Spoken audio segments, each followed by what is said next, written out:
Well, good morning. I'm Pastor Mike, one of the assistant pastors here on staff at Cornerstone Chapel, and it's an honor and privilege to be able to be up here. So thank you, Pastor Mark and Deb, for this opportunity to be able to be up here. Today is Youth Sunday, and so Youth Sunday is where we get to really focus on our youth and just what's going on with this generation and how we can best connect with this generation with the love of Christ. And today, I'm going to be honest with you. I'm going to share some stuff that there's not going to be a whole lot of scripture, but there's going to be a whole lot of information.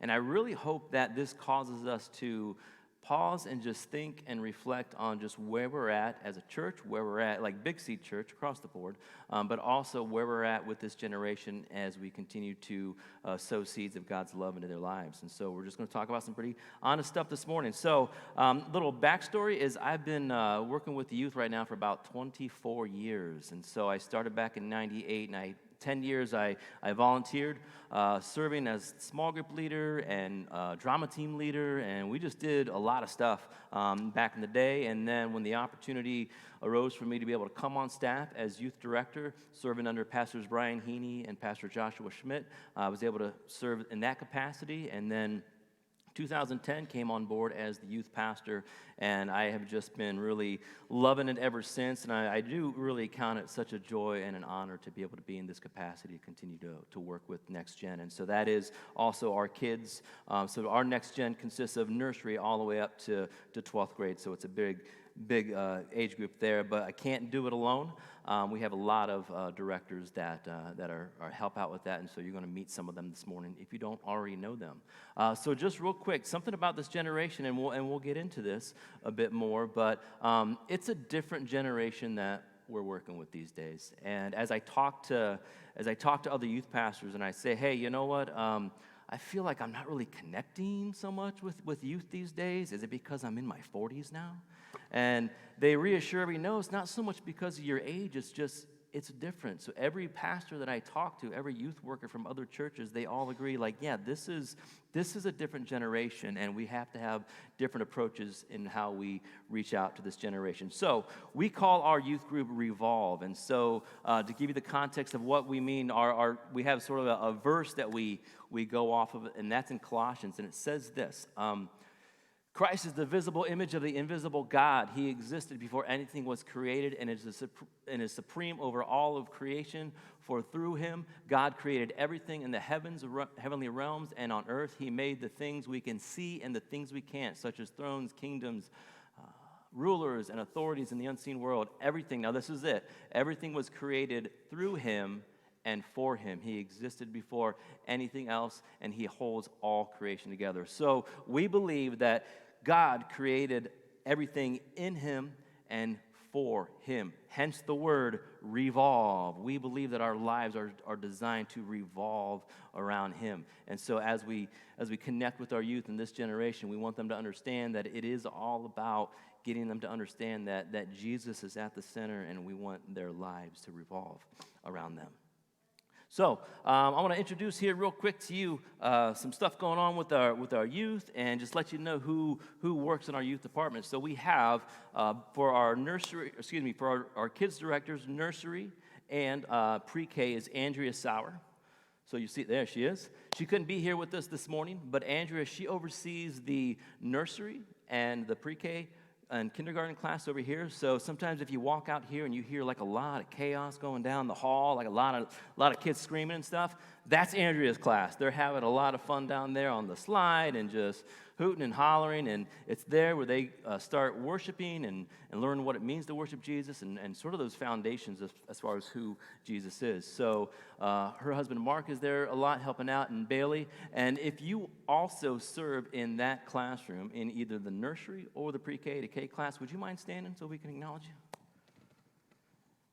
Nobody. Well, let's just acknowledge them anyways, wherever they are. All right. And I'm just going to say this right now because I forgot to say it second service. When I ask for different leaders to stand, you'll see that it's very sparse. So, hence, we need help in our classrooms. So, I hope as a result of this message today, you'll see why we need some help. But yeah, that's our kids class. And so, we have up here, our kids' 1st through 4th class is up in the chapel. And so, it's there, again, it's a lot of fun. It's a big room for them to play some basketball and run around and just have a lot of fun. But it's there also, too, that we teach them to understand what it means to worship Jesus, to grow in their relationship with Jesus, and in their relationship with each other. And Hope is our first fourth grade director. And if you've ever met Hope, you know that she is that beam of a light that is floating across the chapel floor to come meet you. I said it first service, but Hope's name should be Joy because she just exudes sort of joy. And if you've ever met her before, you'll see that about her. Hope's going to share a little bit about just her experience here, but also the next step of her journey. All right. Well, I just wanted to say one thing. If you ever get to go out to the lobby and there is a mini mission statement out on that wall, I will be the first to tell you that mission statement is true for this body of Christ. They have a way of growing. And when I came into this building, not only did I grow in relationships with all of you, but I have grown extremely with God. Just learning and teaching the kids, I have no choice but to get in the Word. And so from that, I have grown so much just being here. And then not only that, but my faith. My faith has grown so much because I didn't believe I had the capabilities to do what I've done. And with that faith, I get to go out and make a difference. So I thank you guys so much for that motto because it is now tattooed onto my heart because without that faith, I would not have taken that first step. I am going to be going to Cloverleaf High School. I am going to be a para there.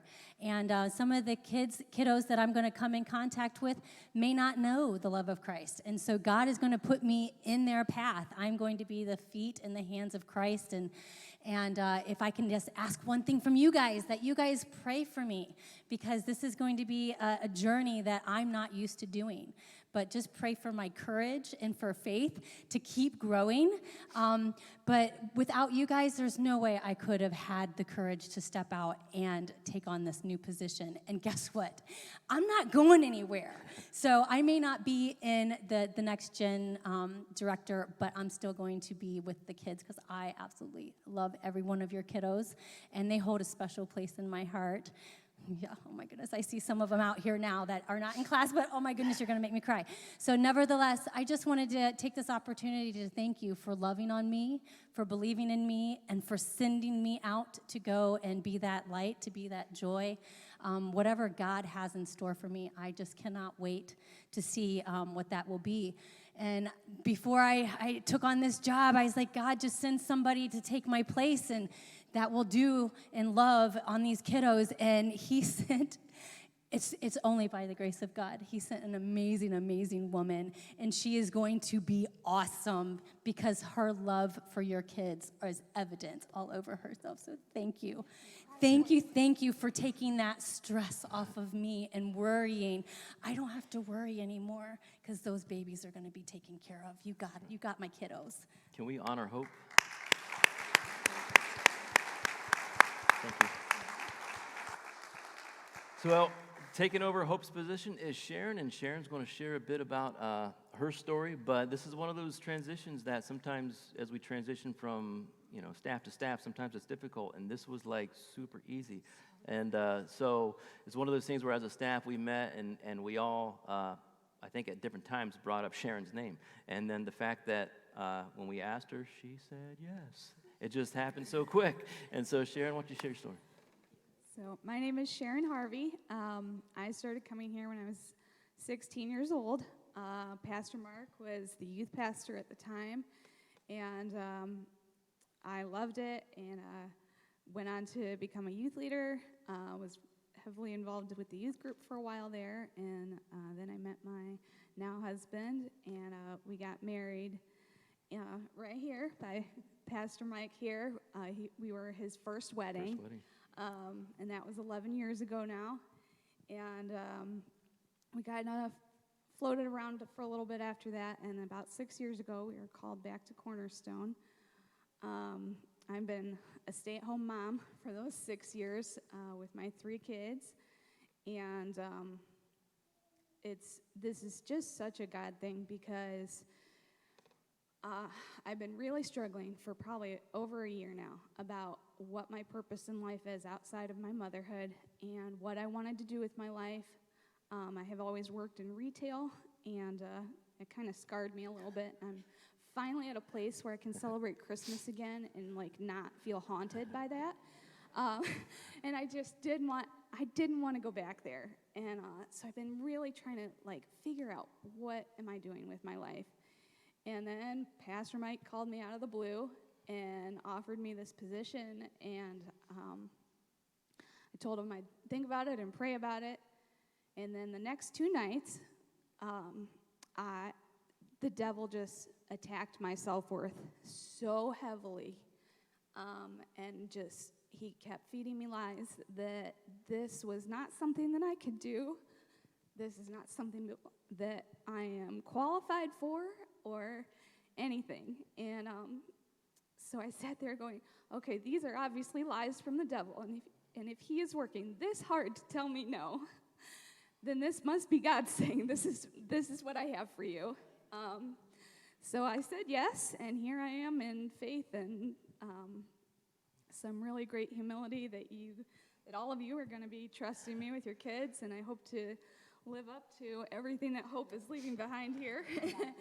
And I can't wait to serve all of you through your children and get to know them and just be able to be a part of their lives. So can we thank Sharon and welcome her on board? It's gonna be good. Thank you, guys. Thank you. So that's our Revolve Kids department. Then we have Revolve Youth. And so this is one of those things where, again, cannot do this, cannot oversee the kids department without all that Hope and Sharon will be doing, and Andrea, and same thing with youth, cannot be doing what we get to do with the youth without this guy, Zach, here. And so Zach and I have a relationship that I can call him at 7 o'clock in the morning and ask him what he's wearing. And that honestly didn't happen. I did not call him. It just worked out that way. So Zach's going to share his story. Hey, everybody. I'm Zach Zanke. So for me, growing up, I didn't go to church for the most part. It was I think it was my senior year of high school.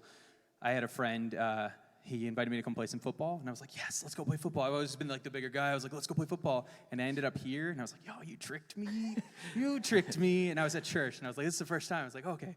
And I was here, we played football. I got all beat up out in the parking lot, had a fun time. But then we came in, and then everybody else that I was playing football with was on their face in worship, or on their knees, or just praising. And I was like, oh, this is new. What is this? Well, how do I get that? How do I find that? And that was big for me. It was like, okay, I need to dive in to figure out what's going on there and how do I get to that point? And so I hadn't. Oh, that just kind of cut off for a second. I hadn't really had an experience with God before, and that was just kind of my first big experience, and I really wanted to figure out how that was. And then when it came to youth, I've always been kind of driven to with students, and I connect with students. I'm kind of just a big kid anyways. So I love just hanging out and playing games and really diving into them. And then when I had the opportunity to start leading, I think this was my first day here was Pastor Mark's last day as youth pastor years ago. And I was like, oh, somebody asked me to start leading, and I was like, oh, this is great. This is kind of neat. And I really connected, and I dove into that as much as I possibly could, because on my heart it was I didn't grow up with this. I didn't really have those experiences, and it's so important that the youth really get involved as young as they possibly can, because I didn't have that, but I wish I did. And so much that's why my heart is in the youth now, is because I want them to have that experience. I want them to be able to grow up in God and just move forward from there.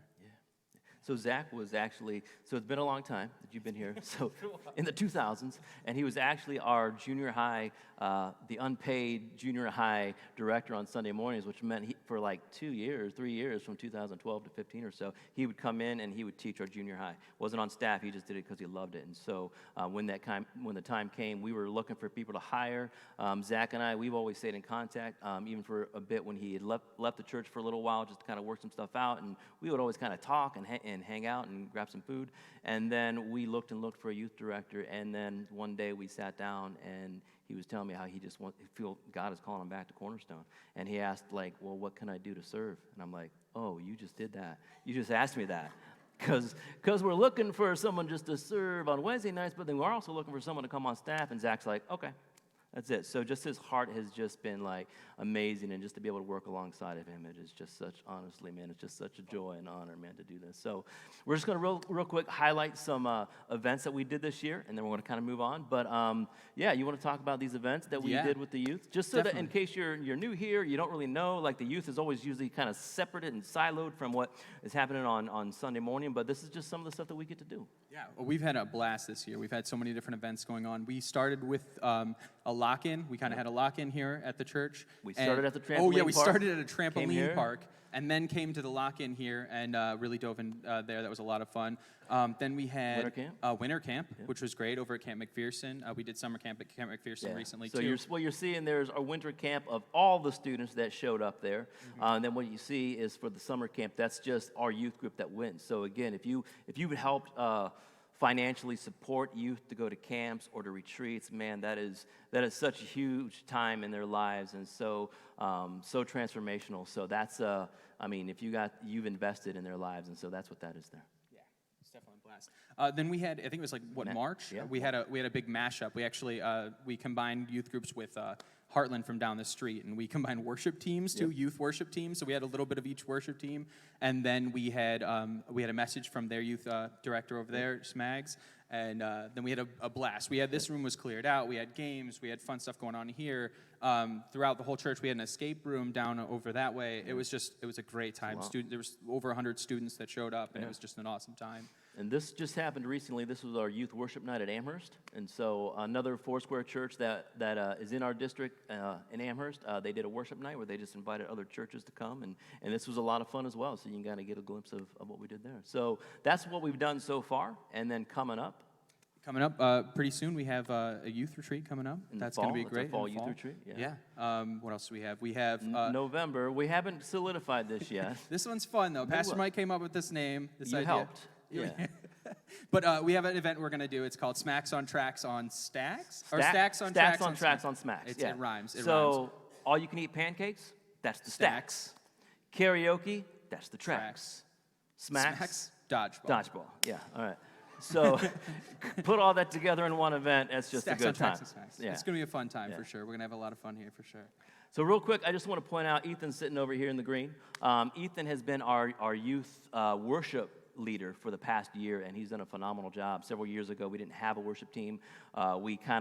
Next year we kind of fumbled to try to make something happen, and then the year after that, Ethan came on well, not staff, but he came on board to kind of help out with that, which is directing all the songs and the teams and all that stuff and leading us. And so can we just thank him for that? I just want to point that to him. You get to see him here on Sundays, but he's leading us over there on Wednesdays. But there was a Wednesday night where Ethan couldn't make it, and Zach was leading worship for us. And Zach had said, hey, can we do something a little unconventional, a little different? I've got this song. It's not necessarily like a regular worship song, but the song is called God Only Knows. And I'm like, man, God Only Knows by the Beach Boys? Heck yeah, we can do that. It is unconventional. And then he was like, well, no, that's actually for King and Country. And I'm like, well, that makes more sense. Okay, the Christian song. So we did that song, and it was just phenomenal. So you want to share like what that song is all about? Yeah, definitely. So when I was first thinking about the song, I had heard it in like a movie or something like that, and it's really cool because it's really talking about like God only knows. He's the only one that really knows us. And I researched it a little bit, and like the guy who or the band that wrote the song talked about like we don't know. Like at what exact moment we're running into somebody in our lives, so we never know exactly what's going on in their lives, and God's like the only one that actually knows what's going on in their lives. So it kind of falls to us to give grace when it comes to that, when it's like, oh, they might be going through something. If we come across somebody, maybe they cut us off in traffic or something like that, we don't know what's going on in their life. Only God knows, and we need to be able to just know that. He's the only one who knows what's going on with us. He's the only one who knows what's going on with everyone else. So we need to be able to know that. And so I know I messaged like Eliana right before that week. I was like, can we do this song? Can we do this song? And she loves the song, so we were like, yeah, let's go. So we started doing this song, and like Pastor Mike said, it's not a conventional, traditional worship song, but it's really just another way that we can worship God, and we can really talk about like His love for us. So we're going to do it for you.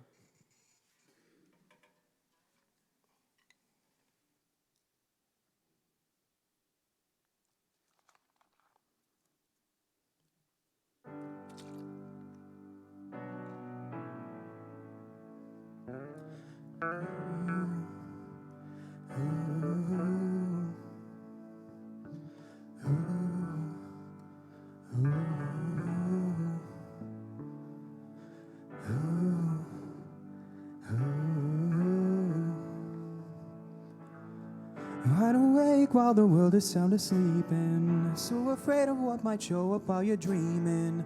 Nobody sees you. Nobody will believe you. Every day you try to pick up all the pieces, all the memories, they somehow never leave you.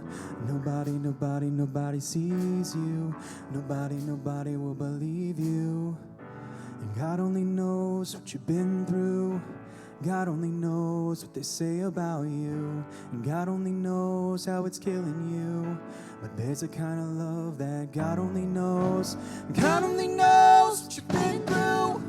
God only knows what they say about you. And God only knows the real you.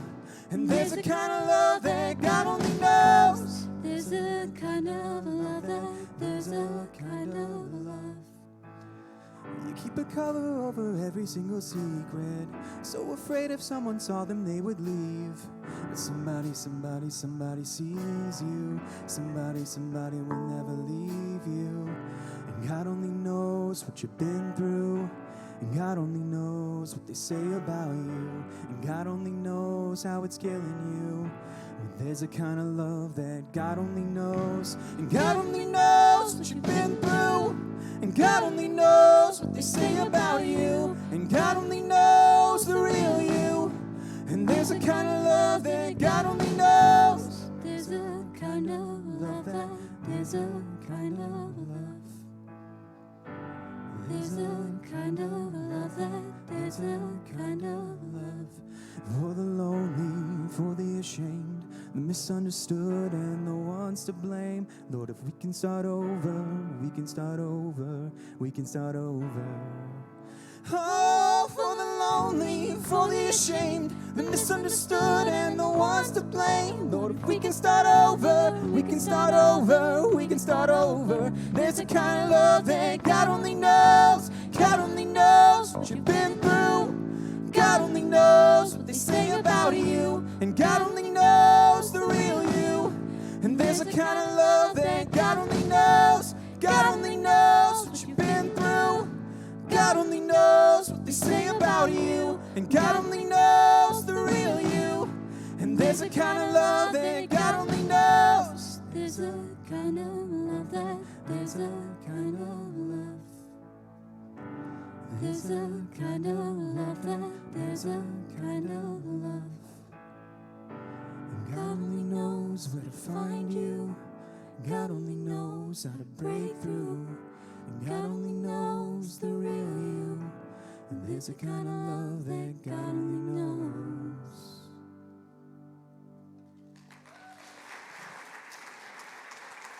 Good job, boss. Good job.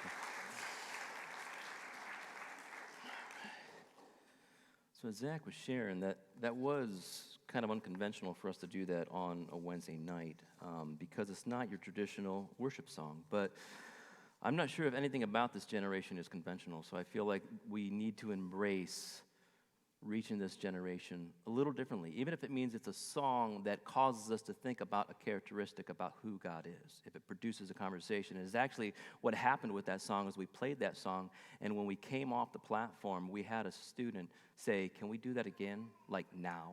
Can we just do that again?" And it then produced more conversation with her and another youth leader down the road saying, like, well, why isn't that a worship song? And we talked about how it is because it really expresses the character of God, but maybe it's not because it's not necessarily like words directing to, we thank you, we love you, we praise you, but it's still a song that causes us to reflect about the goodness of God and all of his love for us. And so the fact that it was kind of an unconventional kind of a song, again, like I said, we need to kind of get back to this idea that maybe some of what we've been doing in churches, certain things just don't work like they did 20 years ago. And so we got to be willing to change how we're doing things to be able to connect with this generation, even if that means just better conversations or what all that might be, and we're going to get into some of that. But I'm going to have a verse here to share with you. And it's Psalm 78, 1 through 8 in the Message translation says this: "Listen, dear friends, to God's truth. Bend your ear to what I tell you. I'm chewing on the morsel of a proverb. I'll let you in on the sweet old truths, stories we heard from our fathers, counsel we learned at our mother's knee. We're not keeping this to ourselves. We're passing it along to the next generation. God's fame and fortune, the marvelous things he has done. He planted a witness in Jacob, set his words firmly in Israel, then commanded our parents to teach it to their children. So the next generation would know, and all the generations to come. Know the truth and tell the stories so that their children can trust in God. Never forget the works of God, but keep his commands to the letter. Heaven forbid they should be like their parents, bullheaded and bad, a fickle and faithless bunch who never stayed true to God. So you hear in the message there in Psalms that we need to focus on this generation. We need to share our stories and our experiences and the truth of God's love to this generation. So the importance that we carry this on, we've got to do it. You may have heard this before. I know we've been saying this for a very long time here at Cornerstone Chapel, but that the gospel is one generation away from extinction. In other words, we need to continue to share the gospel with each generation to come. And I don't take a look, honestly, I don't look at this generation and say, oh man, this generation, they really need Jesus. To be honest with you, every generation needs Jesus, not just this generation. So just to kind of understand where we're at, we have what is called Gen Z and Gen Alpha currently right now in our churches. Gen Z are from the ages of 13 to 27. So our youngest Gen Z is like 7th grade, 8th grade. And then younger than that is Gen Alpha, which is those born between 2010 and 2024. Who will be born. So that's pretty much all of our next-gen kids and some of our next-gen youth. And so to let you know, here's just a few characteristics that those who study these things are saying about this generation, and that is that their formative years, so those times that they're really growing and developing, they're going to be so immersed in technology. That's probably not something that you're surprised by, but technology is going to play a big part of their lives. There's a strong individualism with this generation, and we see some of that if you get into social media and you just see how, and this isn't just, honestly, this is not just youth, but it's also parents, be honest, right? If you're posting on Facebook, you're only posting the good stuff, right? The stuff that makes it seem like you got it all together and that life is good and everything. So, but there's going to be even more so as far as the individualism that we're seeing with the youth. And they will be less drawn to organized religion, to be quite honest with you. That's been happening for a long time now, for about the last 10 to 15 years. We saw that kind of start with millennials and Gen X. And then also that they will have less resilience in their faith. And so there's no condemnation on this. It's extremely difficult to raise your kids, whatever generation that you're in. But the idea that sometimes, let's be honest, it's difficult to raise our kids, and we don't want to put too much on them. We're not sure how much we should tell them about Jesus or make them go to church and all that stuff. And we often find that it's easier just to let our kids get involved in other things other than church. And it's just the way things go. And so because a lot of what we're seeing is that a lot of our kids may not have a connection. In fact, the kids that are growing up now, it's a post-Christian generation where many of them are growing up not really knowing who Jesus is or the story of Jesus, where years ago it would have just at least been known who he was. And so what we're finding is just that church is not necessarily number one. Here's another thing too. Back in 2010, since then, as being youth pastor, I would always ask students, like, what do you want us to talk about here at Revolve as far as our messages and our themes? And I would ask them every year because I want to be talking about what they're actually going through and not just kind of guessing. The last 5 to 6 years or so, anytime that I would ask this, the one word that would come up that didn't come up before was students want to talk about stress because they're super stressed out right now. They want to talk about just expectations and even mental health and depression. Like, this is where our students are at right now. And there's a lot of reasons that we could point to that. We could point to the expectations to perform well, to feel like students have to, like, have straight A's and go off to college, because without college, then you're nothing, or they have to have a scholarship, so they go out for sports, and because they need the scholarship for the college, and it's like, and that's just highly stressful. And even for Christians, there's this expectation of, you've got to be perfect. Well, no, we don't. And unfortunately, that's some of the stuff that we've been kind of feeding and our students and our youth, and this is just kind of where we're at. Not that I'm saying college is a bad thing. Not that I'm saying expectations is a bad thing. I'm just saying we just need to be careful that we're not putting too much because of where they're at. So, all that being said, there are three things. I've been recently, there's some guys that I follow just to understand a little better who study generations and just study just developments in the church and culture and all that stuff. There's a guy by the name of David Kinnaman. He works for the Barna Group. And he wrote a book back in 2007 called Unchristian. And what he did was he went out and he interviewed millennials and people, Gen Xers, and he asked them, give me one word that describes Christians to you. Now, these are unchristian, non-Christians who are saying this, and you're hoping to hear words like, well, Christians are compassionate and loving and full of grace. What he was getting was Christians are shallow and judgmental and hypocritical and anti-science and anti-gay. So all these things that obviously doesn't represent Christians like we are supposed to be known by his love, right? And then 4 years later, he released a book called You Lost Me, which again was geared towards millennials and Gen X, and these were those who grew up in the church, but for whatever reason left the church. And he interviewed thousands of Gen Xers and millennials. And what he did was he put them in three categories. And let me know if this sounds right to you, if you know anybody in these categories. He said some of those who grew up in the church and left, he calls them nomads, which basically they still identify as Christians, however, they don't attend church. And the importance of church really isn't there. Anybody know anybody like that? They say about 2/5, he said about 2/5 of Christians will go through this type of experience. And then there's prodigals. Prodigals are not like the prodigal son who went off and lived their life and wild living and all that stuff and came back to the Lord. They're prodigals in that they haven't even come back yet. That just meant they were raised in the church and then they deconverted. They either are agnostic or atheist, or church doesn't really matter so much anymore, or is following another religion. Those are the prodigals. And then next is the exiles. And to be honest with you, this is what I come across more recently as I talk to students and young adults who grew up in the youth group. Exiles are identified as this. They grew up in church but are now physically and emotionally disconnected. They want to live God-honoring lives and make a difference in the world, but they reject cultural Christianity to seek deeper faith in Christ. Now, cultural Christianity, what is that? There's probably a lot of things that we could say about that, but just to kind of do it sort of briefly is if you ever recognize that as Christians, we can kind of operate within our own little bubble. Like we've got our own schools, our own movies, our own radio stations, our own music, our own books, our own clothing, our own whatever, so we can operate completely devoid of the world and apart from the world, that we don't associate in any way with the world. But with these exiles, what they're looking for is they want to be in the world, not separate. They want to find ways to follow Jesus that connects them with the world that they live in. And that for them, they believe that church just does not address what seems to matter most to them, be it their calling, cultural issues, stuff that's going on around.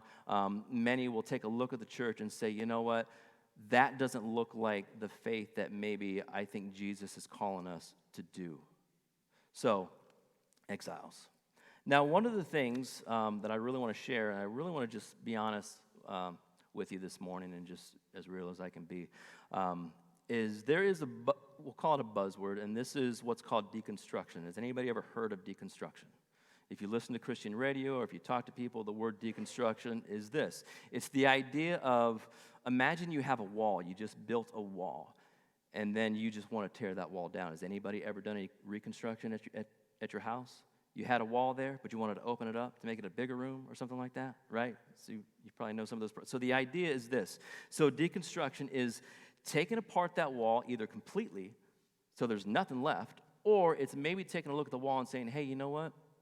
That's not necessary anymore. We're going to take that down and throw it aside and maybe put something else in its place, or we're just going to kind of move it around. A.J. Swoboda, he's a Foursquare pastor, wrote a book called After Doubt. And he says this, when it comes to theology, what we believe as Christians, he says theological deconstruction as such is the process of dismantling one's accepted beliefs.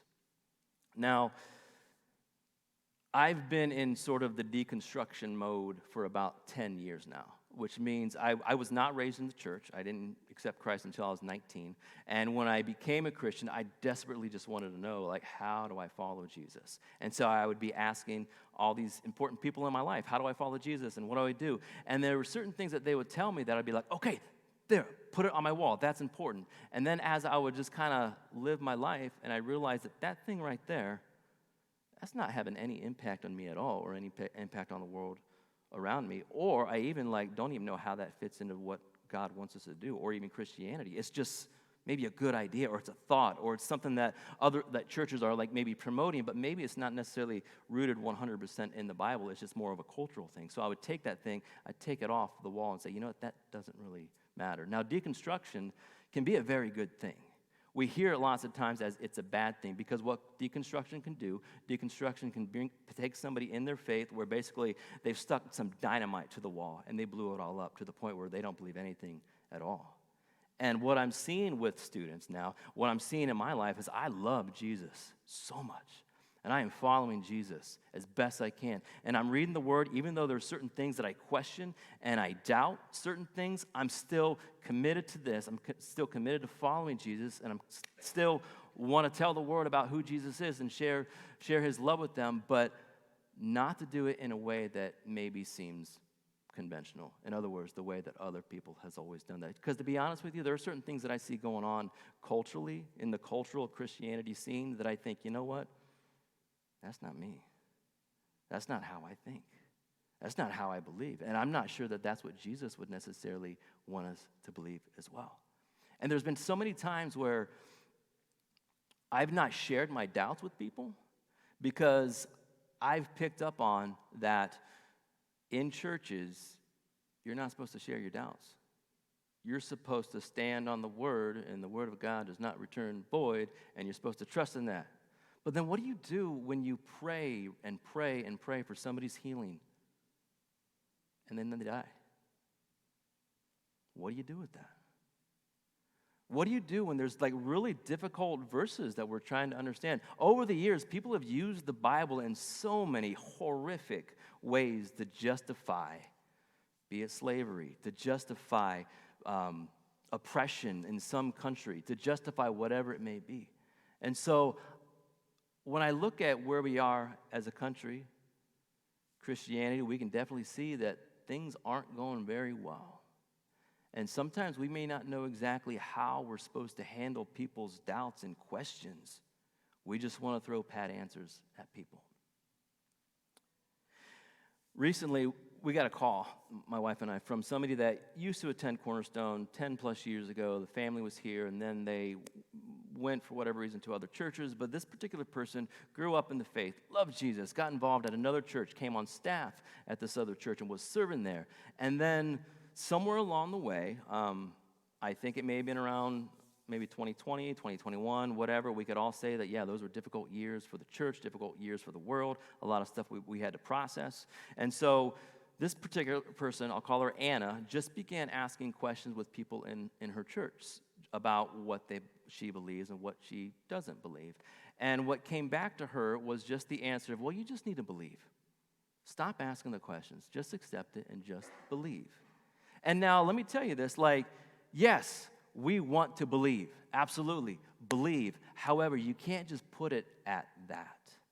It can't just be a just believe. And what ended up happening to Anna was that she got to a place where there was nobody in her church that she could talk to. Church for her was not a safe place for her to be, to ask questions or to even process her doubts and her feelings. In other words, there was a certain way church expected people to look, to feel, to act, to believe, and outside of that, she kind of felt like she was no longer a part of this church. And it got her to the point where basically Anna left the church, and now she is this sort of nomadic person who's just trying to figure it all out. And so when we got the call, Mel and I, about meeting with this person, because she was just like, I don't know where else to turn. I don't know who else to ask. I can't ask anybody in my church. And so she just happened to remember us and called us, and we met, and we talked through it. And it's like, hey, you know what, Anna? I'm there with you too. I've got questions. And so we were able to kind of hash some stuff out. And, we're not there yet, but just to create a safe place for this person who still loves Jesus very much, but it just may not look like how the church maybe expects certain things to look. Does that make sense? So what I want to talk about, I'm going to give you 3 things, 3 ways that we can help this generation is, first and foremost, we need to create safe places for people like Anna, people like myself, and people like this next person who I'm going to share. About 2 years ago, I had a parent that I was talking to, and people's parents, one of their kids are out of youth group and an adult now, and the other one is still of youth group age. And I had asked, like, hey, how are things going with your kiddos? And she was like, yeah, things are fine. And hey, then I said, hey, how come we haven't really seen so-and-so at church or youth group? And her answer was, well, they're doing well, but church, they don't feel like they would be accepted here at church anymore, because their perception of what people at Cornerstone, because this was a Cornerstone family, their perception of what Cornerstone believes, or even maybe other people, Christians, let's just call it, Christians believe, they believe differently, and they think differently politically, they think differently about the Bible, and so therefore they don't feel like they could really come here. And that just broke my heart. Like, wow. That's somebody who grew up in the church, who apparently still loves Jesus and has faith, but doesn't feel welcomed at the church that they grew up with, because there's a perceived, right or wrong perception, but there was a perception that what they believe and what they think would somehow stir up the pot a little bit here. And we've all been to the point where basically nobody wants to be the odd person out, right? So if you would disagree with a statement or anything like that, whether you're at school or whether you're in a church, you don't want to be the one to say how you really feel, because then you're going to get people like, what, you don't believe that way? You don't think that way? Why don't you think that way? And so we got to be focused on making sure that we create safe places for the people, the next gen people in our lives, be it our kids or kids in the neighborhood, whoever they might be. We got to be willing to create safe places, and not just to give answers of like, hey, well, all you got to do is just believe. Yes, we want you to believe, but we can't stop there. We got to create places that are non-judgmental, non-threatening, where we don't feel like we have to have the answers for everybody. Christians lots of times like to do that. We've got the answer because we've got the truth and it's all here. Well, yes, but there's a certain time and a place when maybe you should or shouldn't share that word. Does that make sense too? Sometimes we need to leave with compassion and grace. Thank you. And let me just ask you, when it comes to doubt, I'm analytical and I doubt a lot. How many of you have honestly ever doubted God's word? How many of you you've prayed prayers and those prayers were not answered, and it caused you to doubt? How many of you have ever been in a situation where you thought something was supposed to happen and then it didn't happen? And we go through all that, and that causes us to doubt, but maybe you were shut down because you're like, I'm not supposed to doubt. I'm not supposed to think this way, so I'm going to keep pushing forward on the belief spectrum and not address these at all. We've all been there, and if that's you, if you've ever doubted your faith or doubted God's character or God's integrity, guess what? You're in pretty good company, because so did Jeremiah, so did Job, so did David, so did Thomas, so did Peter, and I would even say so did Jesus when he was on the cross and he said, my God, why have you forsaken me? And to be honest with you, when it comes to doubt has actually not, there's one way to approach this. Oh, I'm reading this. I doubt. Boom, done. I'm not going there anymore. But actually what doubt has caused me to do is like, oh, well, let me just read this. And now let me go here. And now let me go here. And now let me go back here. And let me go back here. Let me have these conversations. And let me listen to trusted pastors, trusted theologians who have been dealing with this stuff for decades and decades. Let me go back to people who are not just 21st century Christians and theologians. Let's see how the church dealt with some of these issues in the 15th century, in the 8th century, in the 3rd century. Let's open all that up instead of thinking that we just have it all together. Let's, within our own doubts, work this out together. Frederick Buechner says that doubts are the ants in the pants of faith. And I like that, because if you ever have a kid who's got ants in their pants, what do you tell them? Go outside, run it out, just run it. And so what I do is, when it comes to the doubts, I keep getting into this more and more. I pray, I trust, I ask. So doubt, deconstruction is not necessarily a bad thing. In fact, this is where most of our students are. I didn't throw this quote up earlier, but 60% of youth that come up through youth group that are raised in the church, 60% of them will go through a deconstruction phase. So we've got about 30 students between our Sunday morning and Wednesday night youth group. 18 of them, 18 of your kids will come to a place where they're not sure if they believe anymore. And so we've got to be ready for that. And what we need to do is we need to create those safe places where our students, our kiddos, know that it's safe around us to ask questions and to doubt. We need to be able to create better conversations. I had a friend of mine recently where his daughter was going through some pretty intense stuff. And so he went to somebody who was older than him in the faith and had asked this particular person and said, okay, so my daughter's going through this, what should I do? And the answer was, well, just show her scriptures. Okay, that's fine.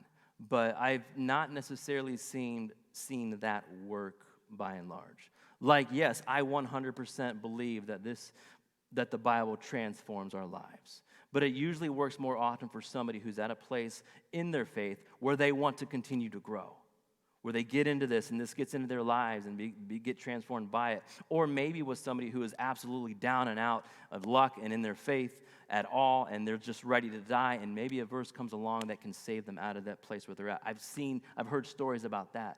But by and large, that's not necessarily just the answer. Yes, absolutely. We need to lead our kids and those younger kids in our lives to believe, yes, and yes, to come back to the Bible. Yes, that's all what we need to be doing. However, not everybody is us. This is a completely different generation. So if we've come to that place in our faith where, yeah, we can weather through some difficult times, doesn't mean that this next generation can. And doesn't mean that we just do what worked 20 years ago. What it means is we stop and we just evaluate. All right, well, let's just talk about this. And we may not have any answers out of this conversation, but you know what? At least we've talked about it. At least now we've created a safe place where we can work some of this stuff out. Matthew 5:41, it's not going to be up on the screen, but it says this. It says, if anyone forces you to go 1 mile, go with them 2. Now, this is all in the context of where Jesus is talking about how we need to love our enemies, that if your enemy strikes you on the cheek, offer them the next one. If someone takes your coat, offer them your shirt as well. And so with this, I think that we just need to be willing to go the extra mile, that we can't just stop our conversations at, you just need to believe, or, hey, you just need to read the Bible. But our kids are going through some pretty serious stuff. And we need to be willing to go further with them in our conversations with where they're at instead of just trusting on just sort of these kind of pat answers. Lastly, we need to create a resilient next generation. So if you remember what I said at the beginning of this generation, when it comes to a lot of their faith, isn't very resilient because it's not really deep. Their faith isn't really, really deep. And so parents, when we look at the youth group, I really believe that the youth group is only supplementing what you're already doing at home. Like, you can't necessarily rely on the kids ministry or the youth ministry to basically raise your kids up in the faith, because it's all about the parents and what they're doing at home. We just get to supplement what you're already doing. So parents, be invested in the lives of our kids. We say this a lot as far as like here at Cornerstone Chapel, we want to be multi-generational, meaning this, that we believe that it's not just young adults who are closer to the age of the youth should be working there. No, what we want is people who are older than that, because you have your stories, you have your experiences, you have so much to share with this next generation.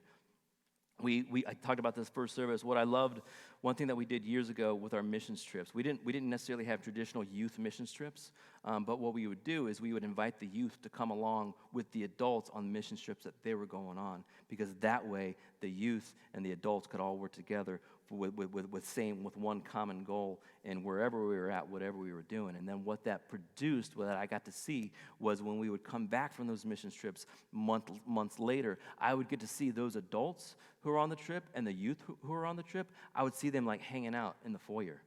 Like, you're talking 30, 40 years in age difference, but they're hanging out and they know each other, and they're building up relationships. And so we need to be multi-generational, and we need to mentor. I know that sounds like a hard word because that seems very daunting. Like, how am I supposed to make time to mentor? Well, One easy way to do that, like all of our youth leaders, all of our kids leaders here in our classes, they're mentors. That's what they're doing. Week after week, they get to see some of those same leaders and some of those same teachers, whether it's in the hallway or it's in the classroom, and you get to invest. And now here's the deal. Like, you saw it when I said, hey, if you work in the kids or the youth department, stand up. It wasn't many. And there's not many. So I will shamelessly plug, hey, if you want to work with youth ministry, we got to sign up right back out there, that we would love to get you on board because it's needed. So let's create a resilient next gen. And just in closing, the importance of mentoring. I know I don't have to probably stress this too much, but the importance of mentoring in my life, here's my story. So, didn't grow up in the church, became a Christian, started attending Cornerstone Chapel, started working with the youth, and that was 97 and 98. 2002, Pastor Mark becomes the youth pastor. And from day one, man, Pastor Mark has just been such a huge mentor in my life. Not only those 6 years that we were serving here, he was always checking in on me. We were always doing stupid videos. You remember those stupid videos? Oh, yeah, videos to promote like youth events and crazy stuff like that. We were always doing. So he was a guy that I knew that I could always come along. If I had questions, I could go to Pastor Mark. And when Pastor Mark took the assignment at Amherst Church to be the senior pastor there, guess who would still call and check in? Pastor Mark, this guy. He would always call and be like, hey, how are you doing? If we're at camp, he would track me down and be like, hey, let's go for a walk. We're just going to go for a walk and hang out. There was one time where he and Rusty, they planned an event. They came down. They picked me up. Rusty Nottingham was the youth pastor at the time up at Amherst, and they came down. We just had we ate fish, I think, right? We went up to Lake Erie, ate some fish, and hung out. It was just a great time. But this is the guy who has always been in my life. And so 2020, when I was really hitting a wall, again, the deconstruction phase that I've been at right now of just questioning a lot of stuff, and to the point of not sure that I should be here anymore because I don't know what people would think of me or say about me if they knew that I was thinking these things. I knew that I needed to talk to somebody about it, and I needed to talk to my pastor, and I needed to talk to my mentor. And so we sat down, and I told him everything. I'm like, this is what I'm not sure that I believe, and this is where I'm struggling, and this is what I'm questioning. And he just sat there and he listened, man. Everything that I had to say, I just poured all out there. And he didn't tell me, but you need to do this, and you need to do that, and you need to change this. He just listened, and he encouraged me, and he loved me through it. And so any time that I ever since then have more questions, or I don't even have to ask, he'll just come and check in on me, say, hey, how you doing with that? Or he'll have a question. We're just talking. That's what it's supposed to be like. And I really feel like that this generation is going to get it, is going to get what it means that God loves them so very much. They're already deconstructing, and they're already either not stepping foot into a church building, or they're coming to church, coming to youth group because it's obligatory, and then one day they will walk out, hey, but if we want them to really grab onto the love of Jesus, we need to be willing to mentor. We need to be willing to sit down with them. And even, the word is reverse mentoring. In other words, we mentor older people who mentored the young. We need to be willing to hear from the younger people. So, church, if I could ask you right now, just to maybe close your eyes. Could you just think, if there's somebody in your life that you know this is them, maybe it's a kid, maybe it's a grandkid, that wants nothing to do with God, nothing to do with Jesus at all. They've gotten to a place where maybe their wall or their faith didn't run that deep anyways, and they've just walked off. Can you think of that person right now? Be it a nomad or a prodigal or an exile. And could you just say a quick prayer for them? Just say a quick prayer.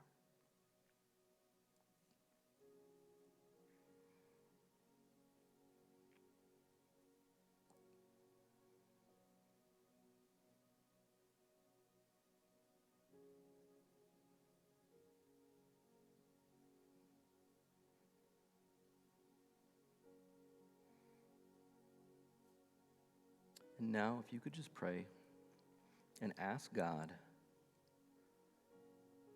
what you could do for that person.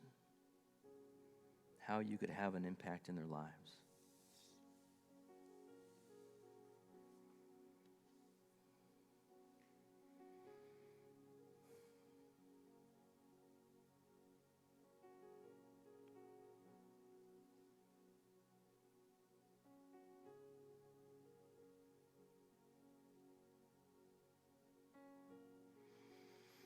All right, you can open your eyes.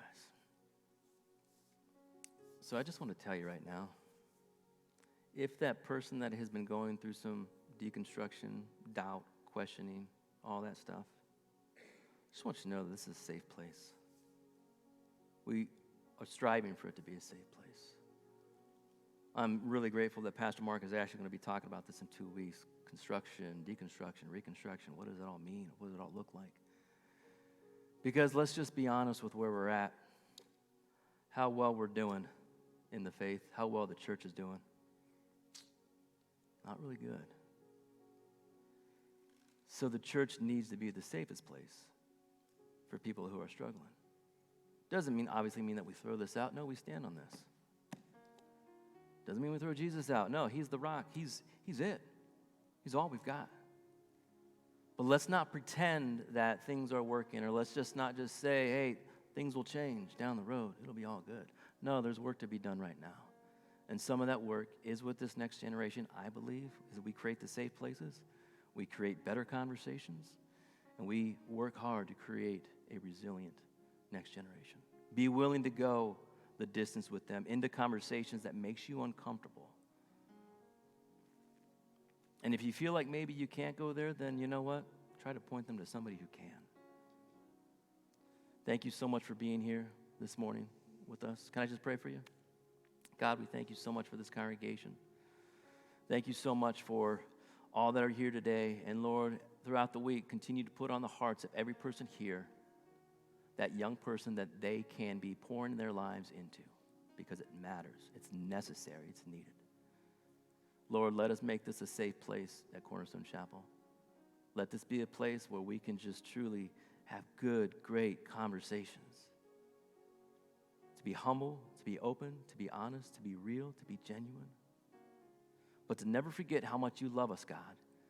That is the cornerstone. Your love, Christ. Your word.